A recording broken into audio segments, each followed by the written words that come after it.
اللہ تعالیٰ احد ہیں، یکتا ہیں، بے نیاز ہیں۔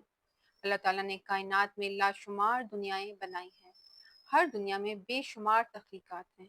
ہر تخلیق غیب سے ظاہر ہوتی ہے، گھٹتی ہے، بڑھتی ہے، بڑھتی ہے، پھر گھٹتی ہے اور بالآخر غیب میں چلی جاتی ہے۔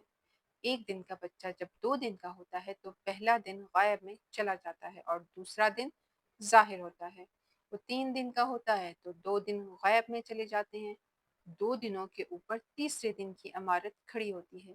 اس طرح ہر شے اور ہر لمحہ غیب ظاہر غیب ہوتا ہے، مگر غور نہ کرنے کی وجہ سے یہ عمل سامنے ہو کر بھی نظر نہیں آتا۔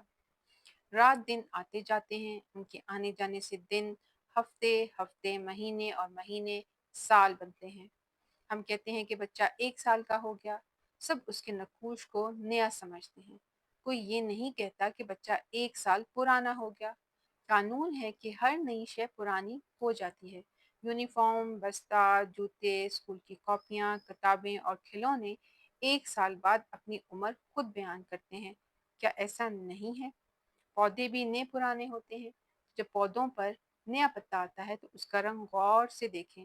ہلکا سبز، چمکدار، نرم و ملائم پتا سارے پتوں میں نمایاں نظر آتا ہے، مگر کچھ عرصے بعد وہ بھی پرانا ہو جاتا ہے۔ غور کریں، ایسا کیوں ہوتا ہے؟ رات کو آسمان کا نظارہ کریں۔ زمین سے دور، دور نہیں، قریب چاند روشن ہے۔ یہ گھٹ بڑھ کر روشن گیند کی صورت میں ظاہر ہوتا ہے، غائب ہوتا ہے اور غائب ہونے کے لیے پھر ظاہر ہو جاتا ہے۔ جب سے زمین قائم ہے، چاند موجود ہے، لیکن کوئی شخص چاند کو پرانا نہیں کہتا۔ کیا چاند نیا ہے؟ اگر نیا نہیں ہے تو پھر یہ پرانا کیوں نہیں لگتا؟ چاند کی طرح اللہ تعالیٰ کی ایک تخلیق سورج ہے۔ غور کریں کہ سورج کا طلوع اور غروب ہونا کیا گھٹنا، بڑھنا اور غائب ظاہر غائب ہونا نہیں ہے؟